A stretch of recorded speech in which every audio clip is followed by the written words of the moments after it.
محبت سے بھی زیادہ خالص جذبہ اس دنیا میں اگر کوئی ہے تو وہ نفرت ہے۔ انسان کو خوش رہنے کے لیے پیسے سے زیادہ رشتوں کی ضرورت ہوتی ہے۔ فاصلے کبھی رشتے الگ نہیں کر سکتے اور نزدیکیاں کبھی رشتے بنا نہیں سکتی۔ میں نے کہا تنہا ہوں میں، رب نے کہا ساتھ ہوں میں نے کہا آج بہت اداس ہوں میں، پروردگار نے کہا نظر اٹھا کر تو دیکھ تیرے ساتھ آس پاس ہوں میں۔ رشتے توجہ کے محتاج ہوتے ہیں، اگر انہیں وقت نہ دے تو کمزور ہونے لگتے ہیں۔ یاد رکھیں، کوئی آپ سے محبت کرتا ہے، توجہ دیتا ہے، اس کو کبھی بھی نظر انداز نہ کریں، ورنہ وہ باہر سے زندہ اور اندر سے مردہ ہو جائے گا۔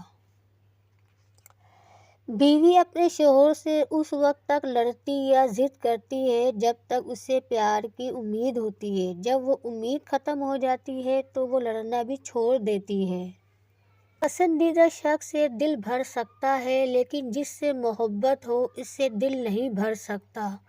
یہی فرق ہے پسند اور محبت میں۔ پسند بدلتی رہتی ہے جبکہ محبت کبھی نہیں بدلتی، اور سچی محبت کرنا ہر کسی کے بس کی بات نہیں ہوتی۔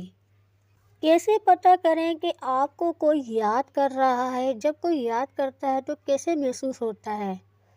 اچانک ذہن میں آنا، اگر آپ کو کسی خاص شخص کا یاد آنا بغیر کسی وجہ کے، ایسے وقت جب آپ کچھ اور کر رہے ہوتے ہیں، تو یہ اس بات کی نشانی ہو سکتی ہے کہ وہ شخص آپ کو یاد کر رہا ہے۔ اکثر ہم خود بھی کسی کو تب یاد کرتے ہیں جب وہ ہمارے ذہن میں آتا ہے۔ فون یا میسج کا آنا، اگر آپ کسی سے دنوں یا ہفتوں سے نہیں ملے ہیں، اچانک وہ شخص آپ کو کال یا میسج کرتا ہے تو یہ ایک اشارہ ہو سکتا ہے کہ وہ آپ کو یاد کر رہا ہے۔ یہ خاص طور پر اس وقت ہوتا ہے جب آپ دونوں کے درمیان رابطہ ہونے کی کوئی خاص وجہ نہ ہو۔ آپ کو لگتا ہے کہ آپ کا دل بے چین ہے۔ اگر آپ کو اپنے دل میں بے چینی محسوس ہو رہی ہے اور آپ کو لگ رہا ہے کہ کوئی آپ کو یاد کر رہا ہے، تو یہ اکثر تب ہوتا ہے جب آپ کا ایموشنل کنیکشن کسی کے ساتھ مضبوط ہو۔ ایسے میں آپ کو اس شخص کا یاد کرنا محسوس ہوتا ہے۔ سپنے میں دیکھنا، کبھی کبھار ہم کسی کو سپنے میں دیکھتے ہیں اور یہ بھی ایک نشانی ہو سکتی ہے کہ وہ شخص آپ کو اپنے ذہن میں یاد کر رہا ہے۔ سپنے میں کسی کا دکھنا یا ان کا آپ کے ساتھ کوئی انٹریکشن ہونا ایک ایموشنل کنیکشن کا نشان ہو سکتا ہے۔ آپ کا جسمانی طور پر عجیب سا احساس کرنا، کچھ لوگ کہتے ہیں کہ جب کوئی آپ کو یاد کرتا ہے تو آپ جسم میں کچھ عجیب سے احساسات ہوتے ہیں، جیسے تھوڑی سی گھبراہٹ یا بے چینی کا احساس ہونا۔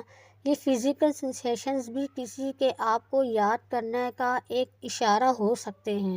آپ کو ان کا نام سنائی دینا، اگر آپ کو کسی وقت اچانک اس شخص کا نام سنائی دیتا ہے، چاہے وہ ٹی وی پر ہو، کسی اور کے منہ سے یا کسی اور سیاق و سباق میں، تو یہ بھی ایک بالواسطہ اشارہ ہو سکتا ہے کہ وہ آپ کو یاد کر رہا ہے۔